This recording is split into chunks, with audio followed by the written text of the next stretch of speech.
first lived in Latvia as a diplomat between 1996 and 1999, a few years after Latvia regained independence from the crumbling Soviet Union. I returned to live in Latvia in 2022. This podcast series is based on my observations and experience, with some history and comparisons with my home country of England on aspects of life in Latvia and things to see and experience.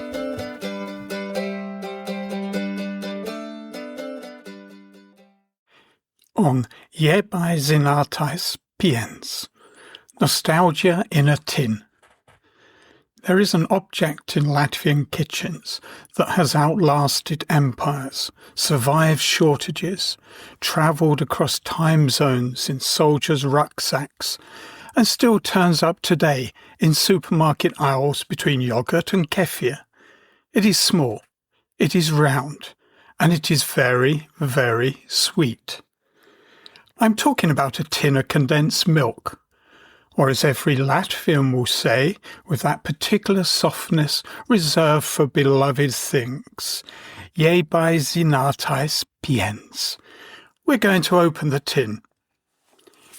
Now, if you grew up in Britain or the United States, condensed milk probably lives in your memory as something your grandmother spooned into a cup of tea, or perhaps as a sticky, sweet filling of a toffee. Carnation is an old US brand, well known in Britain. But in Latvia and across the wider post-Soviet world, condensed milk is altogether more resonant. It is nostalgia in a can. It is the taste of childhood birthdays, of Soviet-era shortages navigated with creativity, and of a particular Latvian ingenuity in the kitchen that I have come to admire. Today we're going to do three things. First, we're going to trace the history of Iebiezinātais Piens in Latvia, from its unlikely origins in 19th century America through the extraordinary story of a factory in Latgale that I visited in the late 1990s to the present day. Then we are going to spend some time exploring Latvian cuisine, where condensed milk turns up in more places than you might expect. Finally, I'm going to make one of Latvia's most celebrated desserts, layers of pastry, a condensed milk cream, the legendary Napoleon's kūka. Let's begin.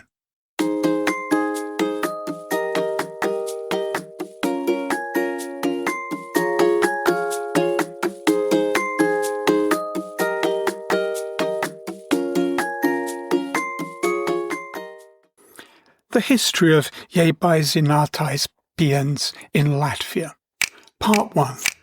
A sweet invention from America. Every good story needs an unlikely hero, and the story of condensed milk has one in the form of Gail Borden, a man who, in no particular order, was a teacher, a land surveyor, an inventor, a real estate salesman, and an editor.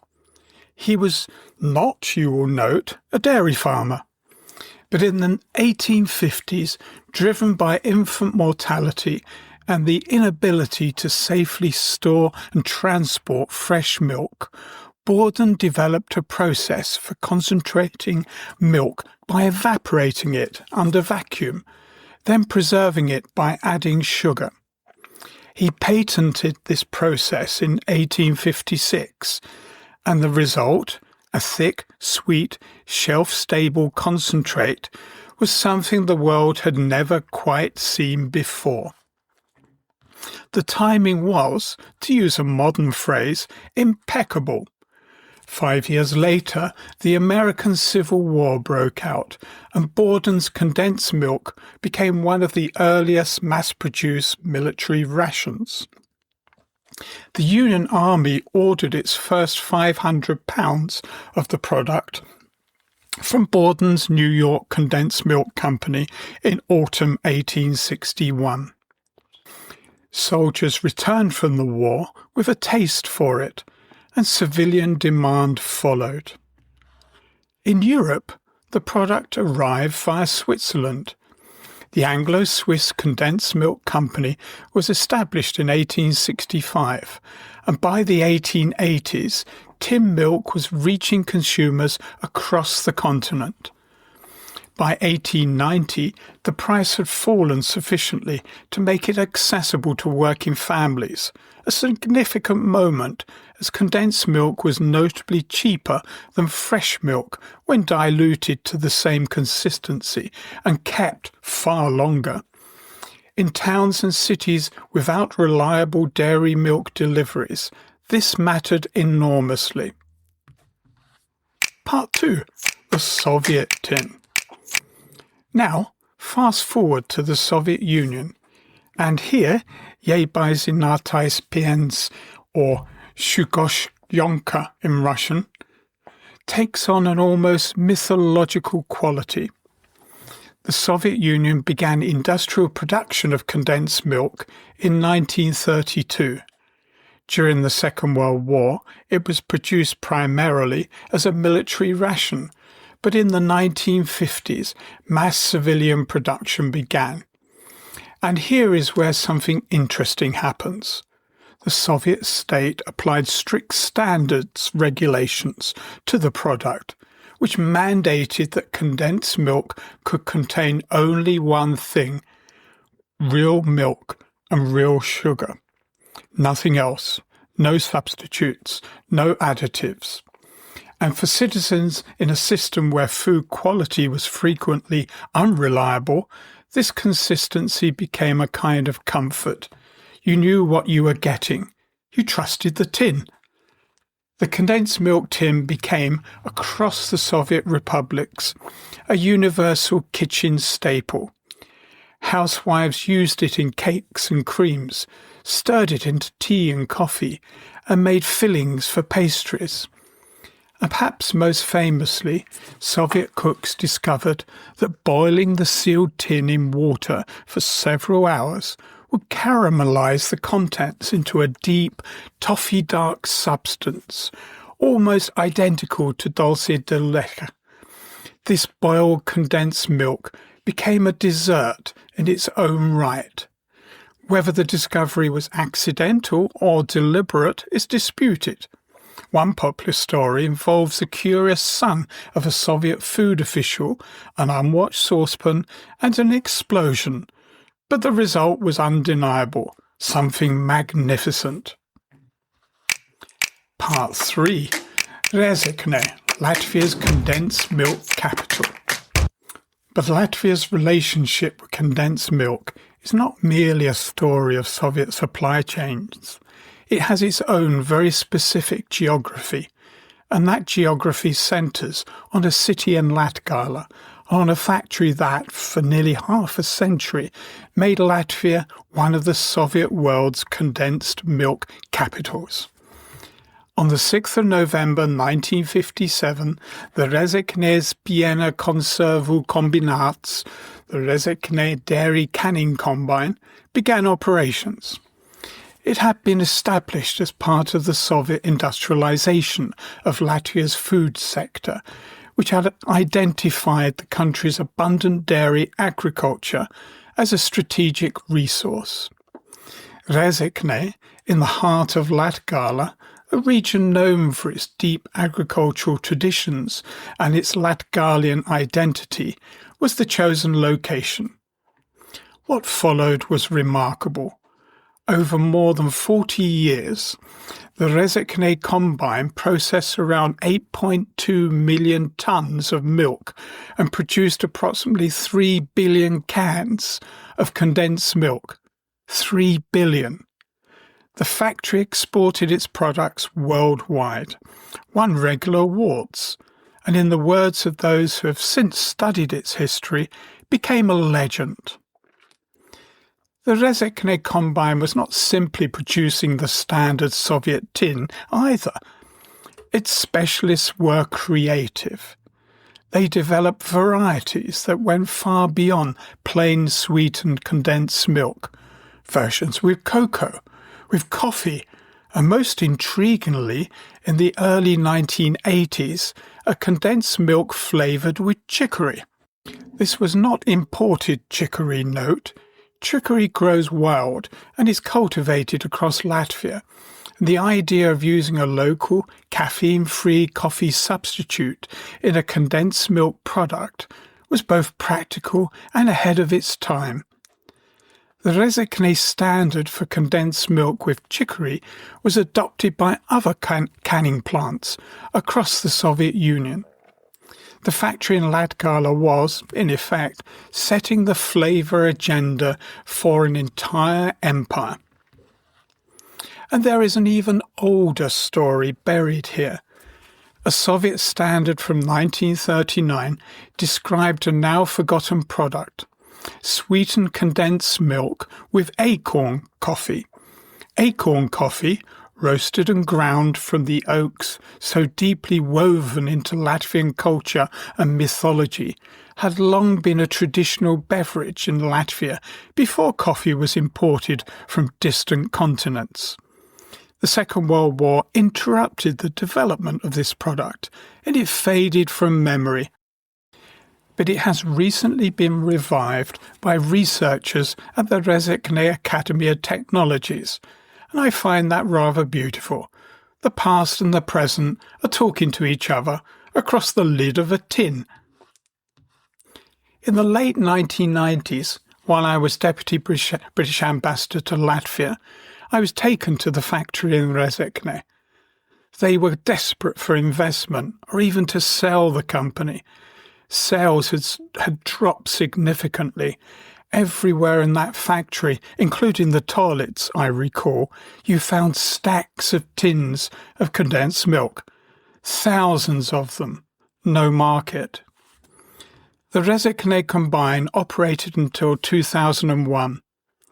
Today, only one small-scale Latvian producer of condensed milk remains, the company Iebiezinātais, while the local market is largely supplied by producers from Lithuania, the Netherlands and Ukraine. However, a community of Latvians and food historians remembers the Rezekne tin with a nostalgia that is not merely sentimental. It is the memory of something genuinely world-class, made here from Latvian milk. The boutique clothing retailer M50 in Riga even has a T-shirt dedicated to the original tin. Part 4. Nostalgia and the Rezekne brand today. One small postscript to this history. In 2021, a Latvian consumer made a charming discovery that went viral. She had bought a tin labelled Rezekne's Iebiezinātais Piens, Rezekne's condensed milk, only to find, on reading the small print, that it had actually been manufactured in Estonia. The producers, a company called Polven, acknowledged that the original Rezekne product had inspired their recipe, that they had tried to recreate what the tin's fans remembered as its distinctive taste, which they called the nostalgic flavour of childhood. It is a small story, but it tells you something important. The Rezekne condensed milk is not merely a product. It is a cultural touchstone. People in Latvia still go looking for it.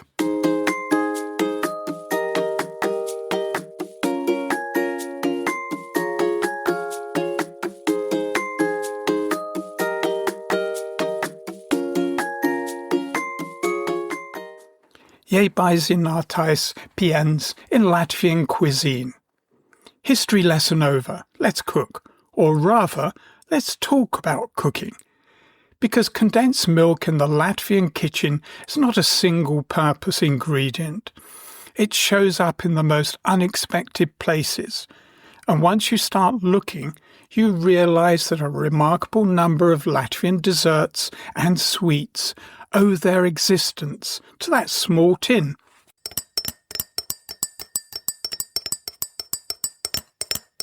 The gotiņa, Latvia's national candy. Let me begin with perhaps the most quintessentially Latvian expression of Iebiezinātais Piens, the gotiņa. Gotiņa literally means little cow, and it is a milk candy, a soft fudge, made by cooking condensed milk, butter, glucose syrup and a hint of vanilla until the sugars caramelize into something dense, sticky and intensely sweet. The gotiņa is not just a sweet. In the view of many Latvians, it is a national symbol.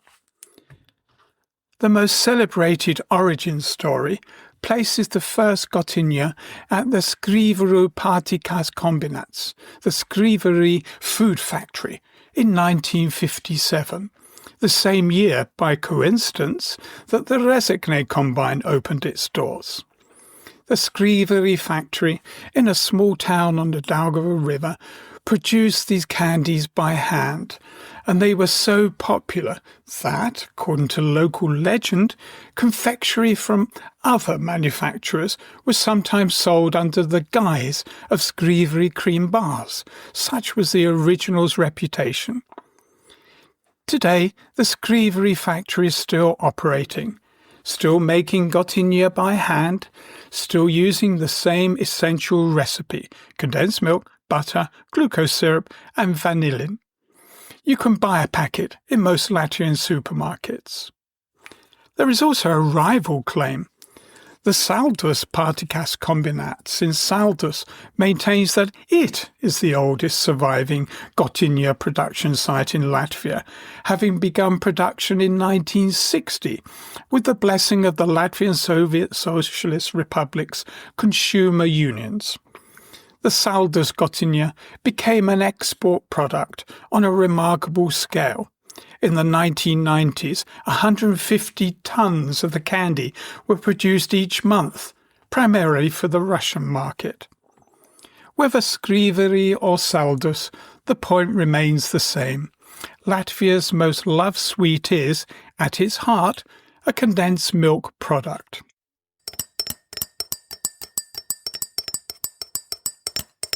Riekstiņi, nut-shaped cookies.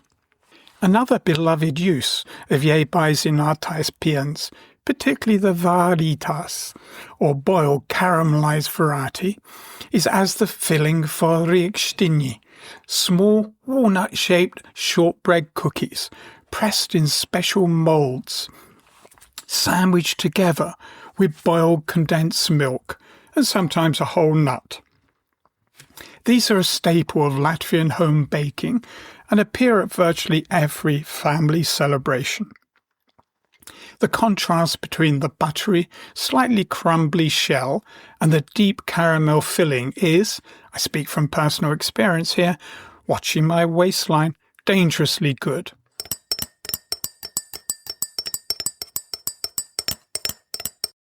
In coffee and in porridge. Beyond the confectionery aisle, Iebiezinātais Piens serves more purposes. It is stirred into coffee, a habit with deep Soviet roots when condensed milk replaced fresh cream, and it is drizzled over hot porridge, over blueberries and raspberries picked from summer gardens, and over the simple desserts that Latvian grandmothers make without recipes, from memory.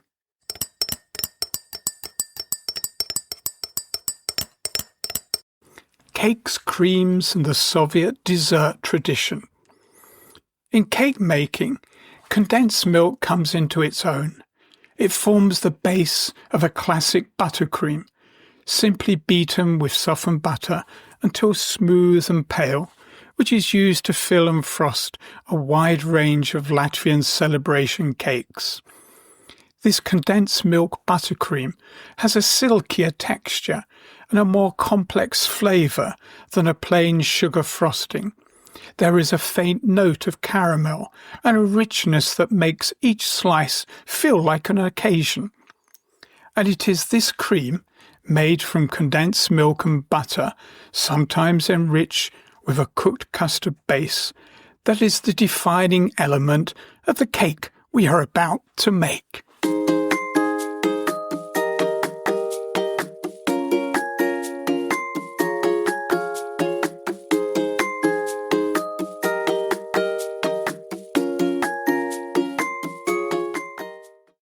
Making Napoleon's cuca. Right, it is time. I have my ingredients out on the kitchen counter. The oven is heating up. And I'm going to attempt something that every Latvian grandmother does with effortless confidence, and which, as an Englishman, I approach with a mix of enthusiasm and mild terror. I am making Napoleon's cuca, Napoleon cake, the classic Latvian way. First, a little context. Napoleon's cuca is the Latvian and broader post-Soviet interpretation of the French mille feuilles, 1,000 layers. The original French version uses puff pastry and crème pâtissière. The Latvian version takes that idea, increases the butter, and then makes it its own by adding condensed milk to the cream. The result is a cake of many layers, 8 to 10 sheets of thin, golden, flaky pastry, sandwiched with a cream of butter and condensed milk, left overnight in the fridge so the pastry softens into the filling and the whole structure becomes something you can actually slice and eat without it collapsing dramatically onto the plate.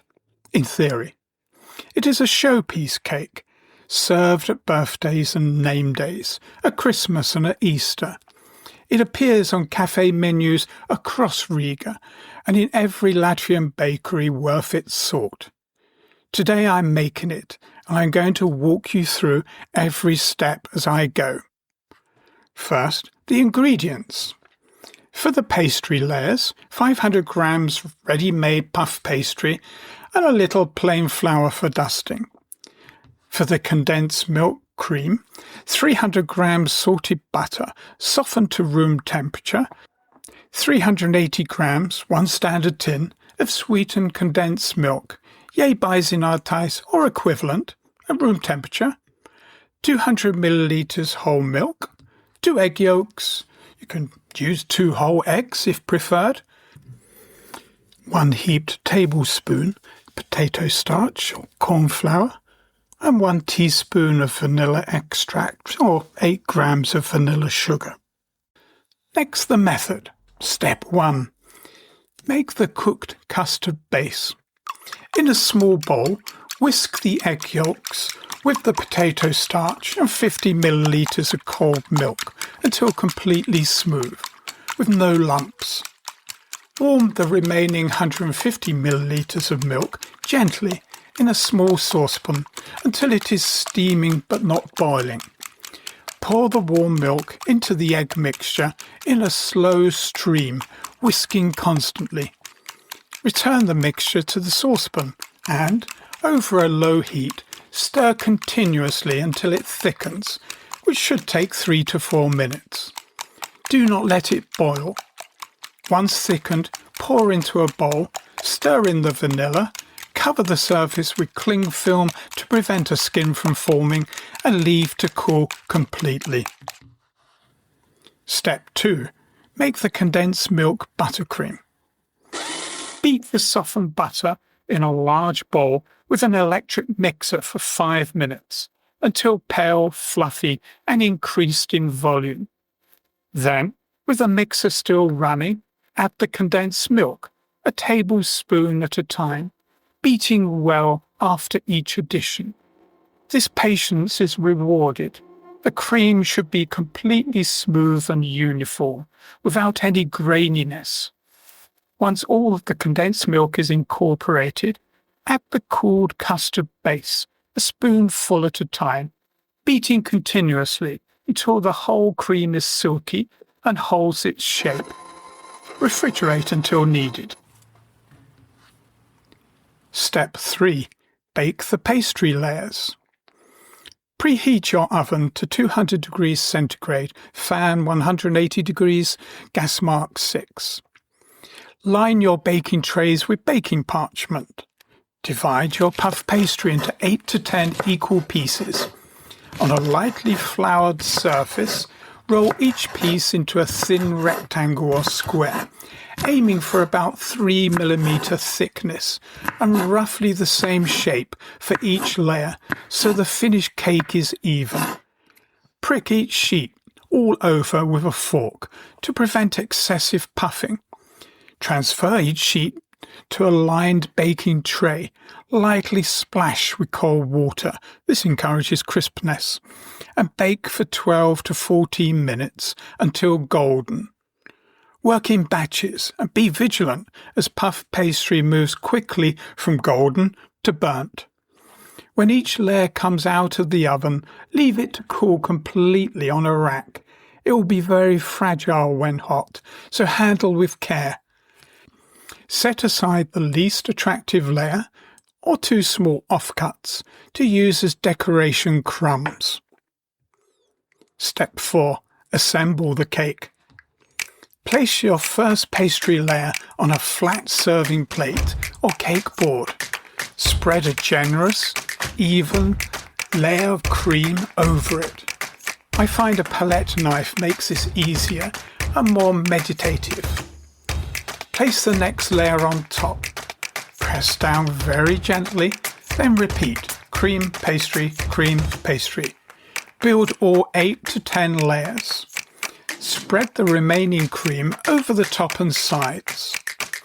Now take your reserved pastry layer and crush it thoroughly with your hands, a rolling pin in a bag, or in a food processor until you have golden fine crumbs. Press these gently over the top and sides of the cake so the entire exterior is covered. Step 5. The difficult part of waiting. Cover the cake loosely and leave it in the fridge for at least 4 hours. Overnight is better. 24 hours is even better. The cream will slowly penetrate the pastry layers, and what was crisp and architectural will become soft, yielding, and deeply united. This is, in my view, the most important step in the whole recipe, and also the hardest for an impatient Englishman. When you remove it from the fridge, leave it at room temperature for 20 minutes before slicing.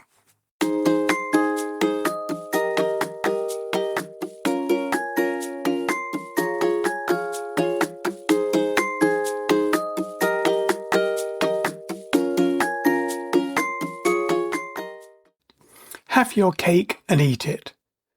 The cake is in the fridge and the kitchen smells extraordinary.